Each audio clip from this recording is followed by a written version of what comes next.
ওনাদের যে এটাকে আমি কি বলবো, মানে আইডিওলজিটা কি কি উপস্থাপন করবেন ওনারা জনগণের সামনে, এটা তো আমরা এখনো জানি না। তবে যে কেউ আপনার রাজনৈতিক দল সংগঠন করতে পারেন, কারণ তাকে সাধুবাদ জানানো আমার নৈতিক পবিত্র দায়িত্ব। একটা উদ্ধৃতি যদি করি তাদের একটি মন্তব্য, সেটি হচ্ছে ক্ষমতা পরিচালনার মানসিকতা নিয়ে আমাদের যাত্রা শুরু হবে, যাতে করে অন্ততপক্ষে প্রধান বিরোধী দলের ভূমিকায় আমরা থাকতে পারি, সেই টার্গেট আমাদের আছে। সেটা থেকে কোনো তথ্য পাচ্ছি কোনো না। অসুবিধা নেই, আপনি প্রধান বিরোধী দলের ভূমিকায় কেন থাকবেন?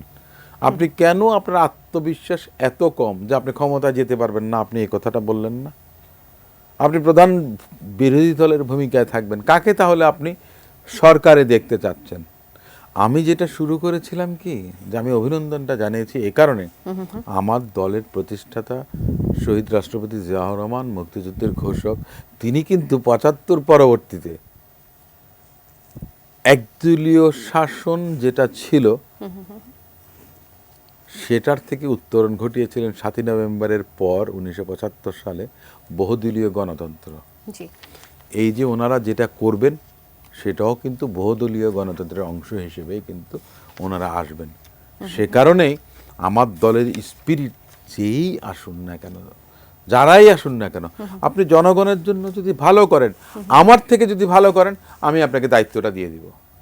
আমি লয়ার সুপ্রিম কোর্টে, আমার থেকে যদি কেউ ভালো রিপ্রেজেন্ট করতে পারেন কোর্টে, আমরা তাকে কিন্তু সিনিয়র হিসেবে এঙ্গেজ করি, আমার দলও ওনাকে এঙ্গেজ করবে। বিরোধী দলে কেন যাবেন? একই বিষয়ের বিরোধী দলে কেন যাবেন? আপনি সরকারে আসেন। সানবিট সব দিবে সামাল। সানবিট ম্যাজিক প্রেস ডিশওয়াশিং এর মাথা ঘোরানো সলিউশন। আত্মবিশ্বাসটা তারা তো মাত্র নিয়ে আসলে শুরু করছে একটা অভ্যুত্থানের স্পিরিট নিয়ে। তারা এসেছে নতুন বাংলাদেশে, তারা এসেছে নতুন একটি দল। তারা আমি তো সাধুবাদ জানাই তো, আমি সাধুবাদ জানাই তো।